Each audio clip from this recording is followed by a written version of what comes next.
The darkness of the crevice covered Naruto as he dove into it after Obito. The crack in the ground was breathlessly tight and deafeningly quiet. The walls of the crevice were jagged and sharp, shearing at Obito's face and back as he bumped into it, but Naruto managed to keep his body straight as he shot headfirst toward the unconscious Uchiha. Byakugan, Naruto pronounced in his head and his pale eyes blazed. A cobweb of veins spread out from his eyes to his ears. His vision illuminated Obito's waning chakra network, as well as cut through the thick darkness of the tight crevice, allowing him to maintain a straight descent after his target, keeping away from the irregularly sharp rocks lining the walls of the crevice. His eyes narrowed at Obito's limp silhouette, stretching his arms out and catching the boy in his arms with a heavy grunt. Obito still didn't wake up from that jolt, and Naruto clenched his teeth as he hefted the boy securely in his arms. He snapped his legs apart and channeled his chakra to the soles of his feet, stopping his fall before he could plummet further.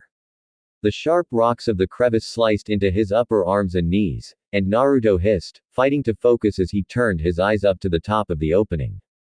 His eyes widened when he saw a too familiar chakra network shooting pressurized air at Kakashi from the tip of her right finger gun, and the Hitaki forced his weak body to dodge each concussive blast. This was a mile and a half above him. His baby sister, 1. She was 1/8 Uzumaki with a deep connection to her water and wind affinity chakra. Before Naruto had fled Konoha, she had been seeking to create a summoning contract with the krakens that guarded and surrounded Whirlpool Country, taming them with her mastery of water. Ten had informed him that she had finally succeeded in making a complete summoning contract with the kraken, but those pressurized air bullets were something entirely new to him. His best guess was that it was to replicate the pressure that affected the human body at the bottom of the deepest ocean, somehow combining water and wind with a heavier emphasis on wind. Naruto looked at Obito and his expression became grim. He saw thin fractures on the boy's skull and the small area above his left ear, where the pressure bullet had hit, was crushed inwards, revealing Obito's brain and splintering it with pieces of Obito's skull. His eardrums were essentially obliterated, burst beyond repair. Blood freely leaked from Obito's ears and nose, and his half-closed eyes were flooded red from blood. His heart was still functioning and his lungs worked, but it would be a miracle if Obito ever woke up again. He might live, but he won't live well. Naruto grunted and shifted his right arm, closing Obito's eyes fully. He looked up again, at Kakashi tactfully retreating and one giving chase with her wind bullets. Naruto correctly assumed that Danzo wanted this particular mission to fail, and for there to be no witnesses to core involvement. He needed to get back. He pursed his lips and whistled, casting the shrill sound up and reverberating it on the walls of the rocky crevice till it echoed noisily into the cave. Immediately, Naruto's snow wolves came out of hiding and attacked one. That should give Kakashi some breathing room, Naruto thought with a relieved breath as he saw his wolves split apart into formations, some guarding Kakashi and others maneuvering toward Naruto's sister. Some of the wolves fell victim to one's pressure bullets, and others managed to push her further away from Kakashi. He slowly looked down, bypassing Obito and peering straight into the dark crevice. His Byakugan glazed over and Naruto growled, dispelling the illusion as soon as it came over his mind. 3 seconds, a yawning voice said in Naruto's ear. Naruto didn't turn though, firing chakra to his extremities and dispelling the genjutsu again. The voice faded, sounding both sleepy and engaged, must be your personal best. Naruto's body wilted with sleep, but he jerked himself back upright and awake, firing away a third illusion as if he was shaking away a heavy blanket that had been draped on his body. Sandy, Naruto thought, refraining from snapping his head around to look for his sleepy brother. Sandy was a Uchiha with Mangekyo Sharingan eyes. Due to an abnormal mutation in his genes, his Sharingan could never deactivate and merely being in his presence made others in a 10-yard radius extremely tired. Core had built up an immunity to Sandy's passive chakra exposure, but when the Uchiha actively wanted someone to fall under his illusion, he was unbeatable. Nearly, Naruto hissed internally and leapt away from a spiraling vortex behind him, replacing himself and Obito with a shadow clone. He caught himself from falling, sticking to the wall with one hand and both feet, using his other hand to keep Obito from slipping off his body. Almost got you there, Sandy sighed from nowhere. Naruto's Byakugan allowed him to instinctively know when he was under an illusion and see through it, but dispelling it was completely on the boy's shoulders. Sandy released another heavy yawn, one that trembled the walls and vibrated the heavy, dark air, groaning grumpily, "Kill that kid and let's go home, 9-9. He's basically dead, and I'm sleepy." Naruto clicked his tongue and, in a blaze of speed, thought of his options. He debated creating shadow clones to send Obito out of the crevice and away to safety, but his clones weren't as durable as the original and could easily fall under Sandy's passive chakra exposure. He thought about discarding Obito in favor of fighting Sandy and quickly getting back to Kakashi, but his deal with Minato hinged not only on the mission succeeding but also on each member of the team coming back alive. However, the state of each member of Team Minato wasn't something they discussed. Thankfully. Naruto looked down again, sagging under another heavy sleep genjutsu but tiredly shaking his head, waking up again. Naruto yawned widely and Sandy giggled. The boy cursed and pursed his lips, whistling as loudly as possible. For a brief moment, his wolves paused to comprehend the message. Then a handful of them swarmed one, doggedly dodging and clambering away from the girl's wild wind bullets, while the rest took Kakashi, snagging him by the back of his Junin flak jacket and retreated with him. The Hatake was smart enough to not resist, knowing that those large wolves were on his side. Naruto's snow wolves ran to the mission's objective, Kanabi Bridge, linking up with the wolves with Rin's unconscious body. Meanwhile, Naruto released hold of the rock walls and fell further into the crevice, hugging Obito close. Sandy audibly huffed in annoyance. "You're so stubborn." They heard one's annoyed scream at the top of the crevice, killing every last snow wolf and going after Kakashi. Before Naruto's eyes closed, he saw a pair of half-lidded Mangekyo eyes open from above and fall toward him. Oh oh oh oh oh oh oh oh oh oh oh oh oh oh oh. Naruto woke up in a desert. He sat up with a groggy groan, blearily looking at his wrist and seeing that he had been asleep for 2 minutes. Not good, he thought slowly, shaking his head of sand. Definitely not good. He winced and peered up, shading his eyes from the scorching hot sun beaming down on him.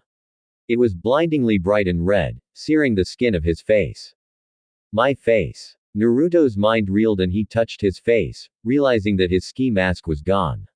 He got to his knees and palmed his face, looking around the endless desert.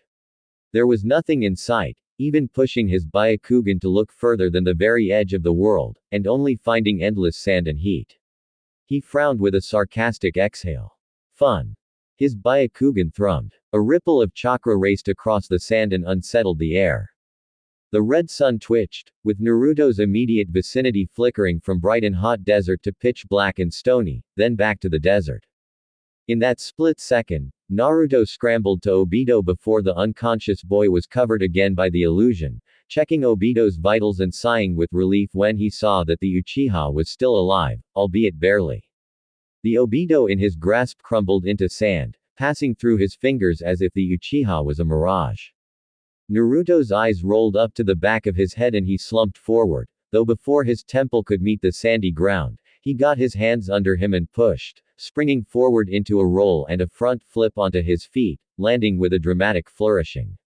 Show off, Sandy said, speaking from everywhere and nowhere in particular. Naruto jeered and gave a dramatic bow. His eyes rolled to the back of his head again, woozy from sleep, but Naruto slammed a punch into his cheek, violently jerking him back awake but bruising his cheek in the process. The Mangekyo eye in the sun shone brighter and hotter on Naruto, but the boy grated his teeth with a laughing curl of his lips and punched his face again. He beckoned with his hands, and his Byakugan thrummed again, but this time the desert illusion stayed strong and unbreakable. Core's Sandman, familiarly called Sandy by his siblings, made illusions so powerful that his manifestations attacked all of the senses simultaneously, and his Mangekyo only made his illusionary constructs more solid. It was a large-scale illusion that reduced the will of the victim to nothing. Naruto raised his fists, swaying tiredly from side to side and looking ahead with half-lidded eyes. You don't have anything to tell me. Naruto's head lolled from left to right, fighting to keep his eyes even a little bit open. He didn't move to answer. The desert rumbled and a hard fist planted into Naruto's cheek, coming from a humanoid pile of sand with burning red Sharingan. The blow dropped Naruto to his knees and he slumped face first into the sand. Naruto's hands shakily gripped the sand, trembling terribly from being too tired to push himself upright, only for Sandy to plant a boot into Naruto's ribs, sending Naruto careening into a wall. For less than a moment, the desert world flickered from bright hot to dark cold, snapping back in place when Sandy glared at the sun. Naruto panted raggedly, his ribs hurting too much to properly breathe and his legs had fallen asleep from Sandy's physical attacks. It was not enough for the Uchiha to naturally be predisposed to illusions, but to also use a taijutsu style that helped knock people out. His arms shook and he heaved himself onto his side, missing a stomp to the back of his head but too slow to miss the punting kick to his chest, slamming him again into the wall.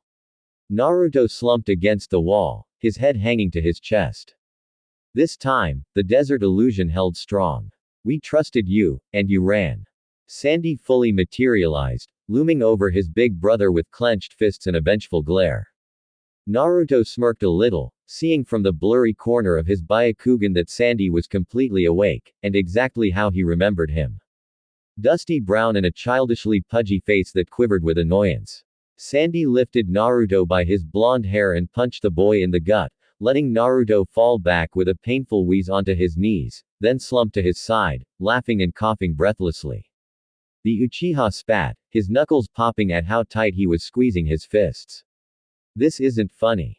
Naruto was now fully laid out on his side, coughing and vibrating with low laughter as a thin line of drool leaked from his mouth. He sputtered wordlessly, huffing for air and clenching his teeth in a pained grin. Sandy looked down at Naruto with an irritated glow. Just sleep already. This is embarrassing. It took some effort and plenty of patience on Naruto's part, but his hands were in the right place. He let his full weight settle on his right wrist, dislocating it with a jarring crack. White-hot pain seared Naruto's mind and the boy flickered from his spot, just as the desert illusion destabilized, reappearing with his left hand curled around Sandy's neck and looking firmly between his brother's shocked white eyes. Sandy's mouth opened but Naruto shushed him gently when his younger brother made to apologize. Naruto wasn't mad that Sandy had been tossing him around. Rather it was the opposite. Naruto was proud that his sleepy brother had the guts to use his Sharingan on him. Naruto lifted his brother clear off his feet and choke slammed him down on the hard ground. The illusion shattered with Sandy's choking gurgles. The former core stood over Sandy as the younger boy clutched his caved-in throat, wheezing and weeping inconsolably. Naruto rubbed his right wrist, sore from being dislocated, and he jerked his right hand with his left so that the wrist popped back into its joint.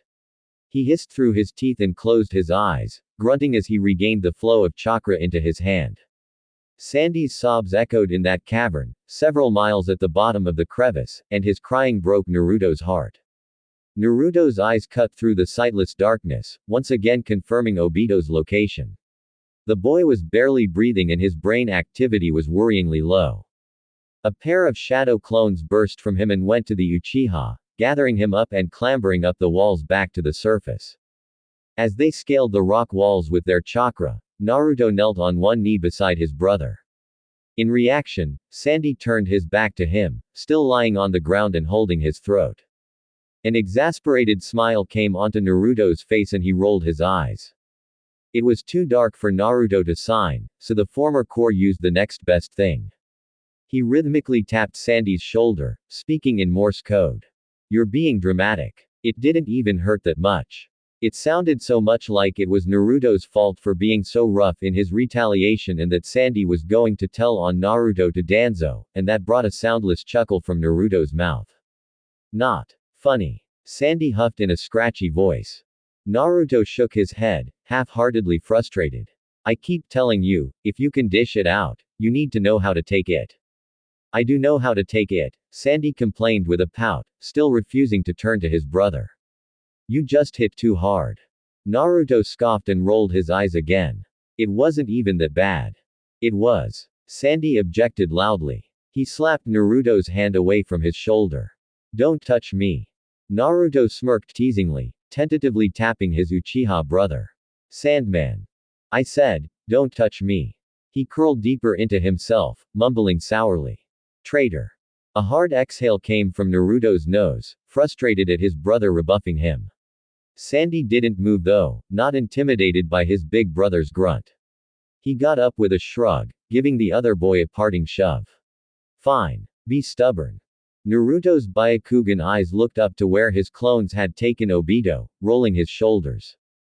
He made to jump to it, but he faltered when Sandy sniffed tearfully, telling him, "Sister wants Kakashi gone."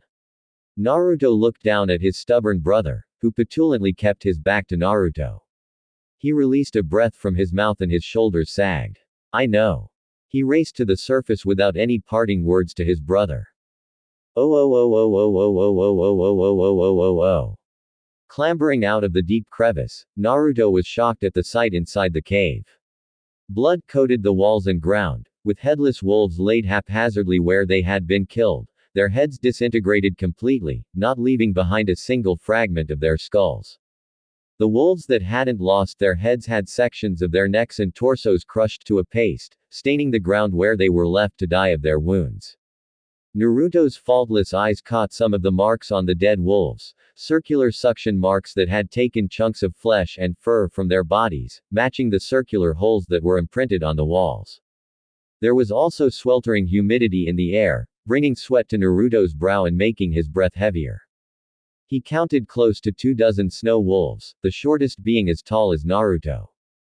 Naruto bent down next to a dry heaving wolf, choking on her blood. Her formerly pristine white fur was matted down by blood and moisture.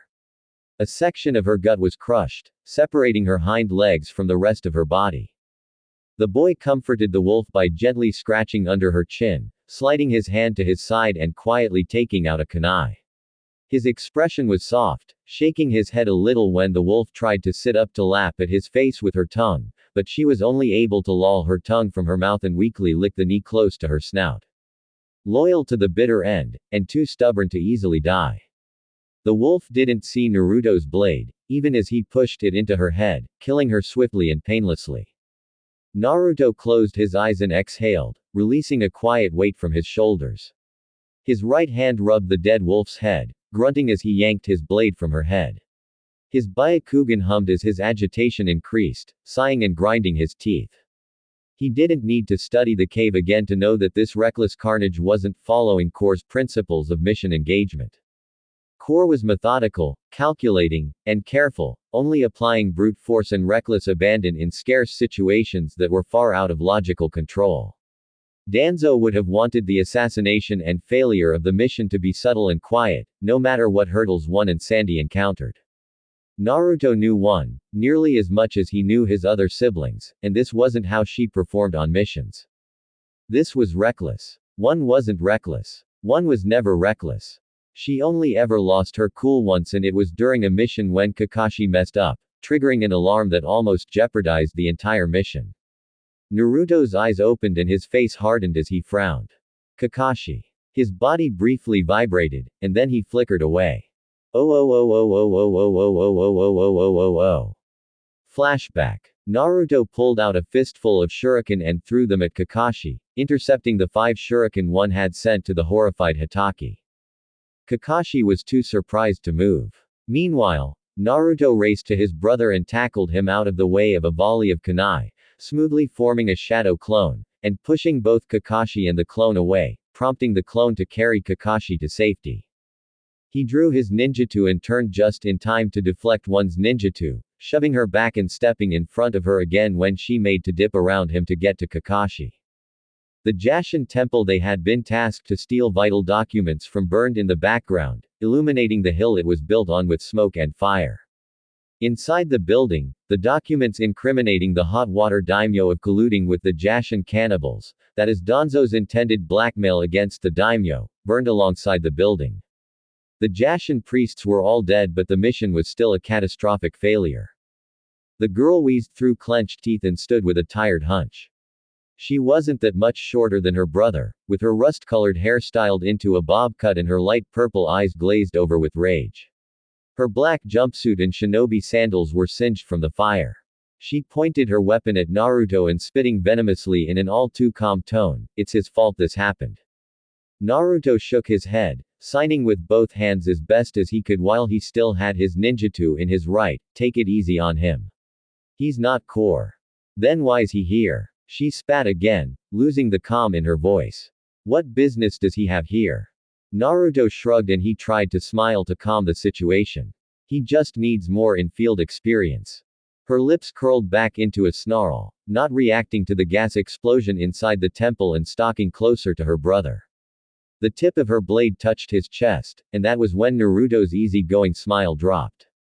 His sword arm fell and his pale eyes, not activated, darkened. You enable him too much, she stated pointedly, looking her brother in the eyes as his expression became colder. He sheathed his ninjutsu, keeping eye contact as the tip of her blade pressed into his chest. She released all her pent-up thoughts and emotions at that moment. Kakashi is a liability. He has no place being anywhere near core. He shouldn't even be en route. She spoke through grit teeth, telling Naruto in no uncertain words, the sooner you realize that, the better. Naruto didn't answer her, his coldly neutral face staring down at one. He took a step forward, threatening to pierce his chest with her blade, only for the girl to take 2 steps back. He marched up to her and one discarded her swords, closing her hands into hard fists and keeping them at her sides. She looked ready to fight him, hand to hand if it came down to it. Naruto looked down at her with a controlled look and she defiantly looked back up at him. The crackle of the burning temple and the sporadic bursts of explosions in the background were the only sounds that could be heard. I hate him, she breathed under her breath, standing up to her brother. Her stony posture stood strong to Naruto's looming presence, saying in a clear and calmer voice, he's holding you back, and I hate him. Naruto nodded once, never breaking his composure, and turned around. That was when one crumbled, calling out to him in a pleading voice, brother. He held up his hand, walking away. Their relationship was never the same again. Within a week, 99 found a way to strong-arm Kakashi out of route, to keep him away from one's animosity.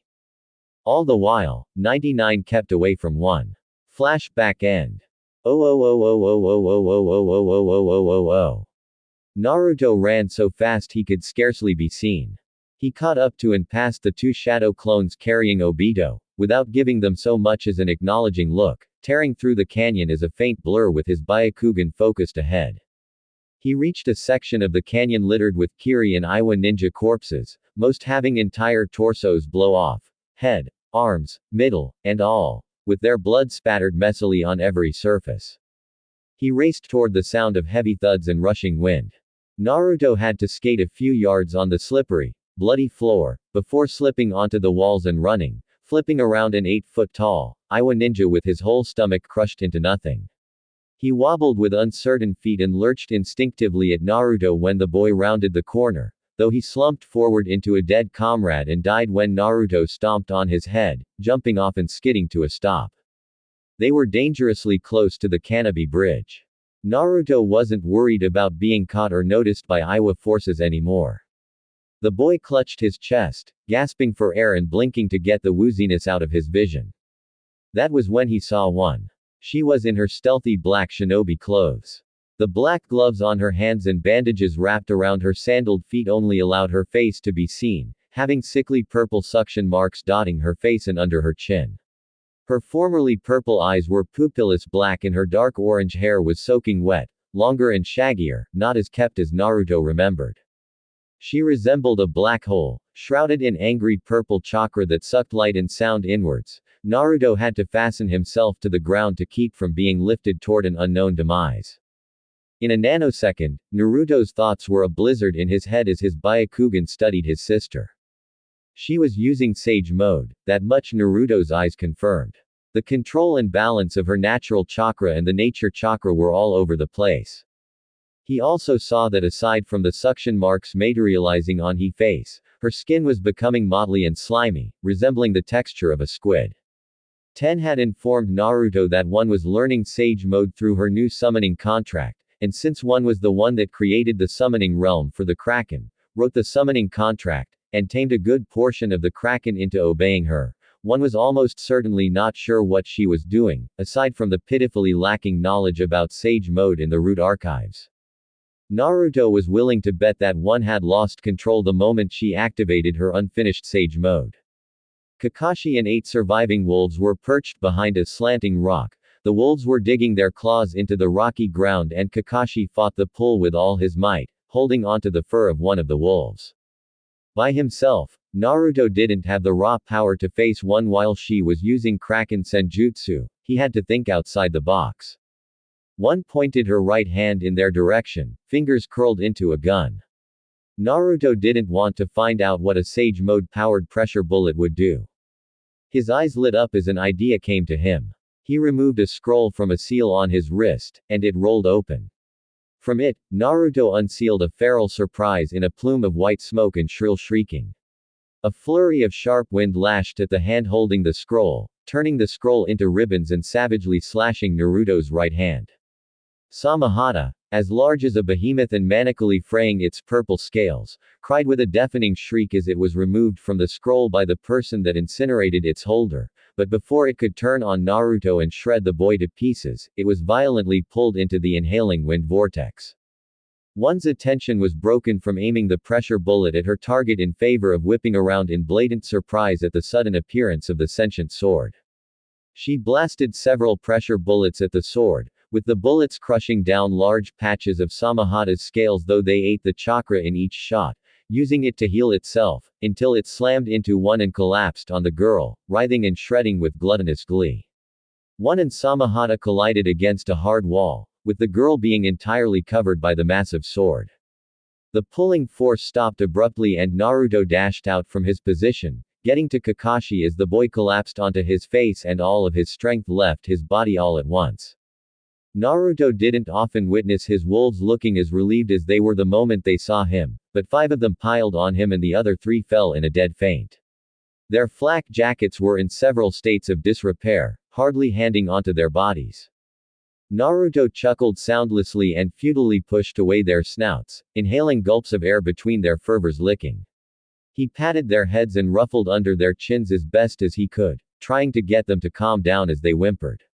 They licked his bloodied, mangled right hand, whining when Naruto snatched it away in pain. He was finally able to get enough space to whistle, shakily and still trying to catch his breath.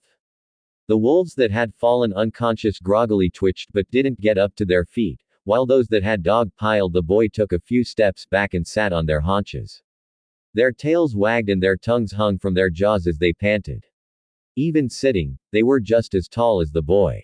Samahata's wailing punctuated the background, feasting on one's nature chakra and natural chakra. There was also a constant noise that sounded like rushing wind as if the heavens were taking a continuous and unending deep breath. It was a looping cycle of Samahata being unable to wriggle off one but content with staying because of the well of chakra it was absorbing, and also one being too inexperienced with her Sage mode and having unstable chakra to properly heave Samahata off her. Naruto took out another scroll from a different seal on his near-shredded right hand, beckoning one of his wolves to him and neatly placing it inside one of the large animal's flak jackets. Next, Naruto helped Kakashi onto a wolf's back, summoning a shadow clone to ride beside the unconscious boy. The shadow clones with Obito caught up in that moment. Immediately, they draped Obito on the back of another wolf and a clone sat with Obito. Naruto signed his next commands so that they were all on the same page: catch up to the wolves with Rin and finish the mission. We'll figure out a way to get Minato's kids back to Konoha later. The clone riding with Kakashi looked at the wolf with the scroll inside their flak jacket, flicking his Byakugan stare back at the original and signing, "Isn't that bomb overkill?" The original scoffed. "This whole mission is overkill. Might as well end the day with something entertaining. Flashy." The 3 clones lilted, begrudgingly agreeing that the mission had been extremely more troublesome than advertised.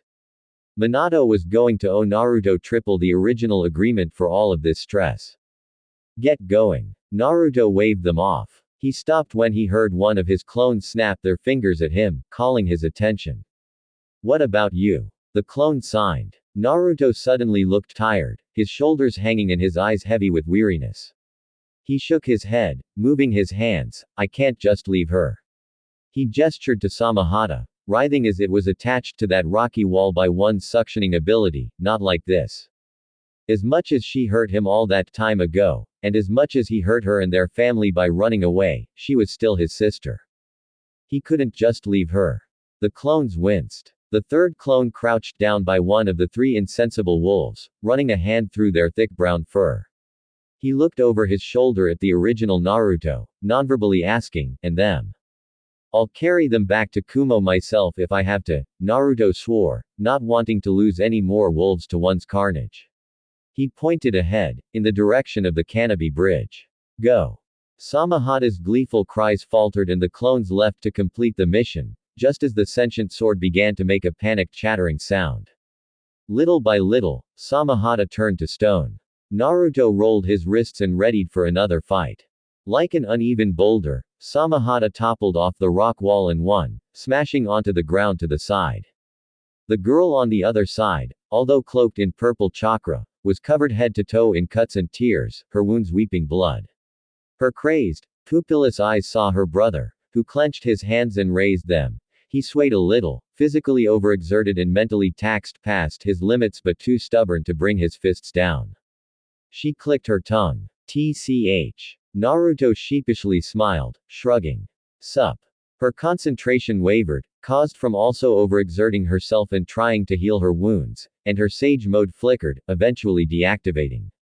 She inhaled and exhaled raggedly, cursing and shaking her head as her normal features returned. Her dark orange hair, although messy and tangled, was no longer so drenched with water and her purple eyes turned with queasiness. She clutched her head and swore under her breath, clenching her eyes shut and forcing herself to concentrate in search of nature chakra. His Byakugan saw that the Uzumaki was completely depleted. Naruto whistled for her attention and her eyes blinked open. His hands signed, "Do you really need that power to fight me?" "You won't listen to reason," she answered hotly, breathless and visibly tired. She could barely stand, swearing at her brother, "You'll have to listen to force." Her purple eyes steamed with festering rage. "When Kakashi's dead, you'll see my point.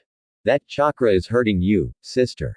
He shook his head. It was already remarkable that a 12-year-old girl had gone that far in her senjutsu training, but the nature of her summoning contract needed a more patient, delicate approach. Using it in its unstable form was doing more harm than good to her body, so he signed to her, "You need more time to train." "I'm fine," she growled. "I'm tired, sister," Naruto admitted. He didn't look that much better than one, energy and chakra-wise, and she could see that clearly. "I'm hungry, I'm tired, and I want to go home."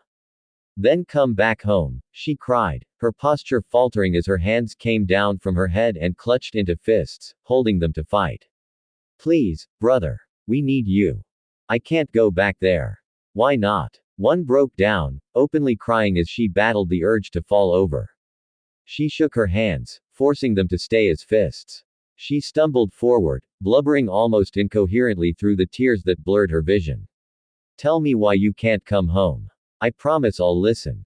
On her third step, one's eyes rolled to the back of her head and she fell onto the hard ground, passed out from exhaustion and dizzily oblivious to the world. Naruto finally allowed himself to sag with relief, releasing a heavy exhale from his mouth. He didn't see any threats for several miles, so he deactivated his Byakugan. He stalked to his sister and a slight frown marred his expression. He shook his head, answering her question in his mind, "I can't go back until I'm ready to end Danzo."